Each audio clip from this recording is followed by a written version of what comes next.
coming out of several different spells of sleep. The Sumerians put us in the spell of Kingu with somebody named Humbaba. And the priests in Egypt put us under something called the Amen spell. That's why you put Amen behind all your prayers, to keep your God self sleep so that your Lord self can wander around in darkness. And then we have what's called the George Washington Conjure, which is another blood. All these are blood ritual spells used to put us in a stupor so that they can continuously rule over us. But once we discover how it works, it no longer has effect, and it frees the mind. And to free the mind is to free the soul. There you go.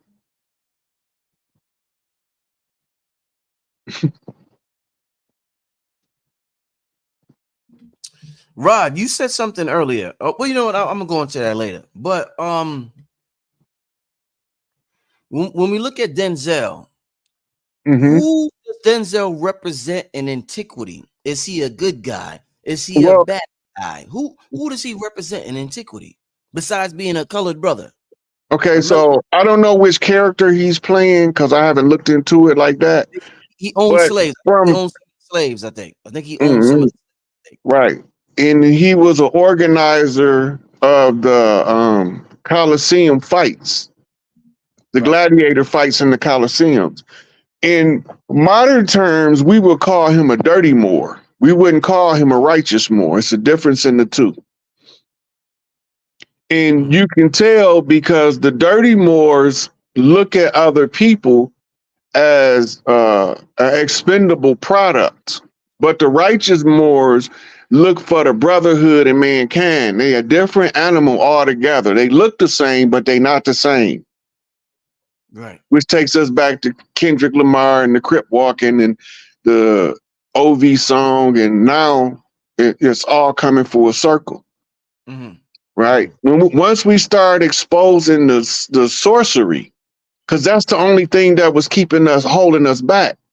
We had to educate ourselves out of the condition in order to perceive the deception in the historical narrative given in order to tell the accurate history of our people. This is why they kept taking all of our leadership, because they don't want us to know who we is, because there's only two ways you can lose your birthright: forfeit or surrender. And normally if you get conquered, you have what's called a Jubilee redemption period. Right? And the Jubilee is when, if you remember your birthright and your tribal traditions that you can use to claim your birthright, then they supposed to voluntarily surrender it to you. You ain't supposed to have to fight them for it. And this is being enforced by spiritual forces that's stronger than any of these bombs these mortals is building. And that's how we got in this, from bombs.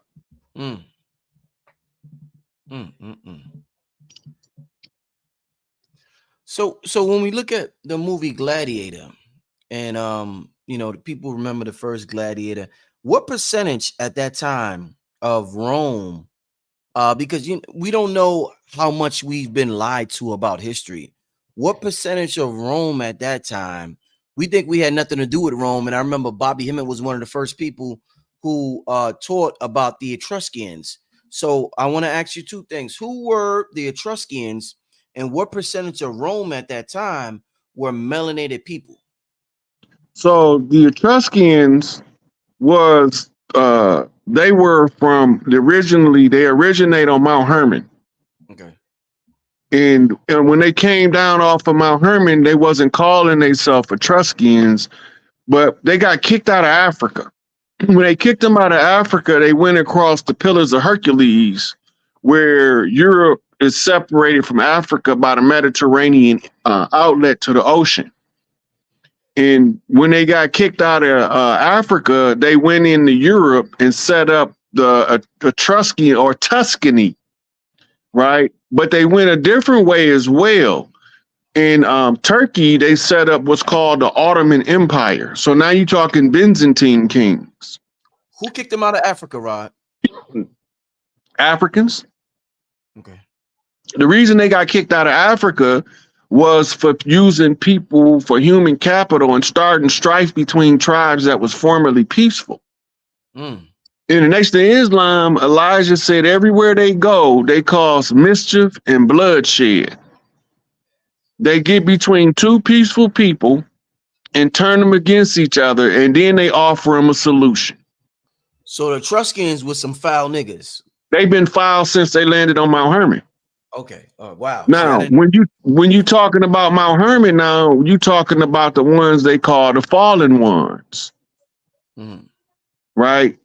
But they don't tell you that each one of the 200 was in charge of several hundred soldiers. Right. That's what they don't tell you. And this is why they tell you that verse in the Bible that say we are legion, for we are many. Yeah. But it's still not more of them than it is us. We the majority, they the minority. And when I say we, I'm talking about the earthborn tribes, different skin colors, different hair textures, dating back to Atlantis. Right? We didn't have skin-based discriminatory practices. We called people by their family lineage or their geographical point of origin. They started changing names to confuse us, and then they created something called nationalities that fall under the jurisdiction of a common agenda. We call it today the Uniform Commercial Code, but in the ancient times, it was called the Code of Thieves. Right. Okay. The Code of Thieves was originally written to exploit people. It was the code that all thieves supposed to follow. Wow. And that's why when you're reading in the Uniform Commercial Code, it tell you that when the rightful owner asserts his jurisdiction over his rightful inheritance, then the holder is obligated to surrender it without resistance. It's in the Uniform Commercial Code. That's an extraction directly from the ancient Code of Thieves. Right? The group in India that was assembled to fight against these people that followed the Code of Thieves were called the Thuggy. And they were sacred to, the deity they held sacred was Kali Ma, the Dark Mother, the Timekeeper. Right? Because every 26,000 years, she gonna show up and show out. And this is where we at now. The thugs came to overthrow the fraudulent kings in order to put the Nagas back in power. They look like us, but they not us. And this is the greatest confusion on the historical record that keeps them in power. And the last drop to break is the mental poison they call racism. Right? The superiority complex is being used because of the natural nature of extremism of the earthborn. Right? If you kill one of ours, we killing 10 of yours, and no question about it. Unless we was held back by a outside spiritual agency, as in sorcery. Right? So when the elders made the agreement, they knew that we was gonna fight back. But all of the ones that wanted to fight back, they knew, well, we can't leave this one in the community. All you got to do is create a condition and he'll react to it. This sociology and social engineering using the science of sociology. All of this dates back to the Talmud and the Mishnah before they had a Bible. Right? The Talmud and the Mishnah is the writing of the priests who was held in the so-called Babylonian captivity, where they picked up the money rights, Babylonian money magic. They picked up the blood rights, Babylonian blood magic. And they picked up the sex right, which was the Babylonian sex magic. How do I use these three? These are the most powerful forms of magic in conjunction to subjugate the most amount of people. This is what was going on. So when you see Denzel in there, you listen to his dialogue. And how he referred to other people would tell you if he was a dirty Moor or if he was a righteous Moor disguised as a dirty Moor to survive. Because sometimes the good people have to play the role of the bad guy just to make it through the system because it's so corrupt. Right. So if I know how to control the antagonist and the protagonist by putting obstacles in their life path, then I can control all of the people that he was supposed to be educating out of the condition. This is what gave rise to COINTELPRO in the modern time. But in the ancient times, it wasn't called that. It was called espionage. Right? As we go back further, the name changes again to Temple Wars. Right? Sun Tzu wrote in the early 1000s in the Art of War that all war is predicated upon deception. But what we don't know is all sorcery is also predicated upon deception. War and sorcery become synonymous when we fighting a spiritual battle and a physical battle simultaneously. So you can go to the AI and just ask them, was voodoo being used in the Civil War? And it's going to tell you that both sides was trying to use the conjure in order to get the upper hand on the other side. What do that mean? That means we was fighting a physical war and we was fighting a conjure war at the same time. The physical war we fought to a treaty agreement to now just rely on the conjure war. That's the George Washington challenge. In 200 years, you ain't gonna know what side of the ocean your ancestors originate from because y'all the same people. No, in the F we ain't. We ain't the same people. Just because we got nappy hair and brown skin do not make us the same. You have nappy hair, brown skin people in India that's been there the whole time. They call them Dravidians and they call them the untouchables, the bottom of the caste system. Remember, everything that was made first got to be put last, and everything that was made last got to be put back to the beginning. That's a reset, right?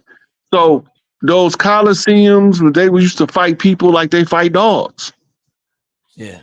We get more offended now at a dog fight than we do at a boxing match. And it used to be the other way around. Right. Go ahead. Who do you established that the Etruscans, these were some foul individuals who got kicked out of Africa. Who do they become later on down the line? Later on down the line, they become the royal families of Europe in all of the countries of Europe. They established the Prussian Empire for Khazarians. What, the 13 Illuminati families? That's what you're trying to tell me? The Illuminati families is what you call Rothschilds, blood shields. They the cover story. It's really one royal family that's in the background, known to the Egyptians as the Amun priesthood. Right? That's not the Etruscans. They the same people. Okay. Remember, the war was fought it started in the Middle East. Yeah. Babylon, Sumer, Acadia, today, modern day Saudi Arabia, Iraq, Iran, Syria, Lebanon. When that war kicked off, then the lands become spoiled from the warfare. So the people migrate to get away from the war. The average human on earth don't want to be involved in bloody warfare. So you need somebody with a spiritual hierarchy that could pull rank that would make you fight for them. They had to use conjure to do that. That's why if you look at, let's take the story of Joshua. How did Joshua know how to pick his soldiers? Because he was told by an elder to watch how they drink. And those who drink this certain way is the ones you take in the battle. And the ones who don't drink like that, you can send their ass home. They ain't no earthly good. What about the drink? What was it about the way they drink? It was just the point about how the sorcery is being used to separate who gonna be a thinking fighter on his feet versus who's going to be a lump of clay on the battlefield. Gotcha. Right. It's your intuitive ability to adapt to a circumstance that they was looking for. Gotcha. Right. All of these is layers of empires built up on top of each other under the illusion that the original empires was falling. When they wasn't falling, they was extending their reach, their prominence, and their power around the world. And we wasn't paying attention because we was only concerned with our neighborhood, our block, my street, my corner, my house. And they was being how we can take it all from them. The whole planet, they wanted it all. Right? So they began to systematically extend around the world, culminating in the Pope issuing the white man's burden in the discovery doctrine.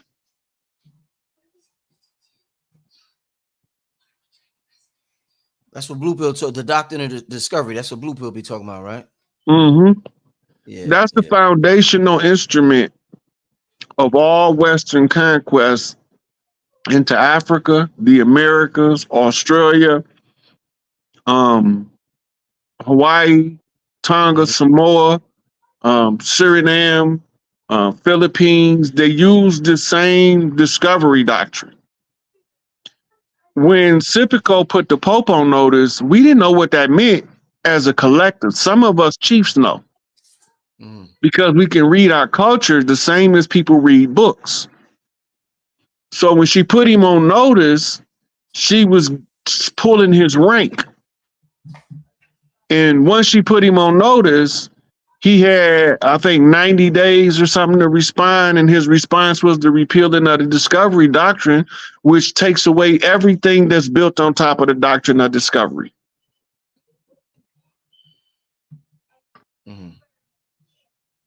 So we systematically walking this beast back, trying to get a grasp on who the real enemy is versus who they told us the enemy was, and how to determine the difference in the two, right? And if you look, most pale faces do not benefit from white privilege, and they call them poor white trash. Now, to enforce the caste, if you have a shining and bright, intelligent piece of poor white trash, you can sheep dip him out of there so he don't begin to wake up none of the rest of the poor white trash. And you keep them down there with the spics and the nigras, right? And them are the untouchables. Those are the lowest part of the caste system, right? So this is why you see a lot of these people, especially the hillbillies, saying, I ain't with that there.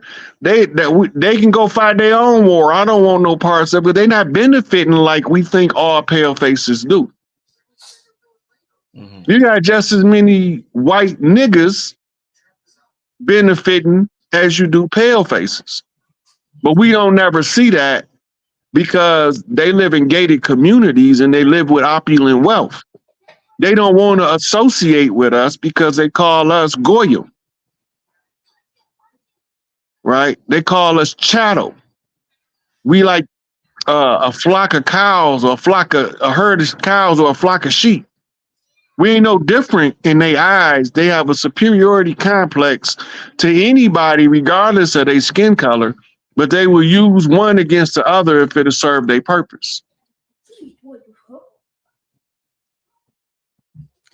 Right. At this time, when we're talking about ancient Rome, we're talking about the Etruscans. You know, they're being influenced by Kemet or whatever. You know, things are going on. You know, we got the whole Library of Alexandria and things going on with Greece and Kemet. What's going on in the Americas at this time when they got all this popping on? When they got it popping in Kemet, they got it popping in Rome, they got it popping in Greece. What's going on in the Americas at this time? We singing, swinging, getting married like Christmas. That stuff didn't have nothing to do with us.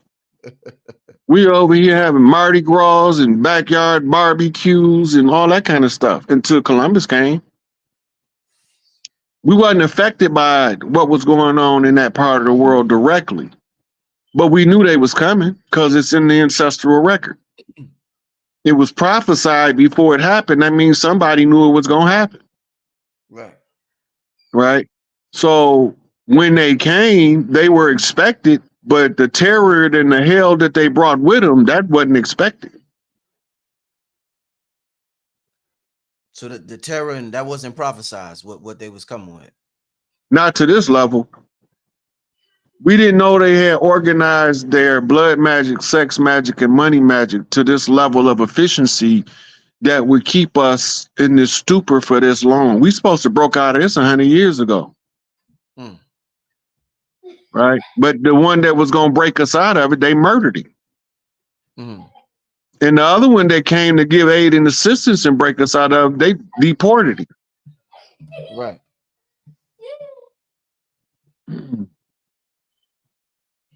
Right. Let me ask you this. You talked about this group. What was the name of this group? The Thuggies? What was they called? The Thug.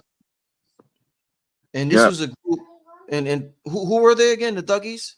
The Thuggy was the ones fighting the tax collectors, the ones using the money magic, sex magic, blood magic, following the code of thieves. The Thuggy was robbing their ass, they was robbing from the thieves, giving it back to the people. That's what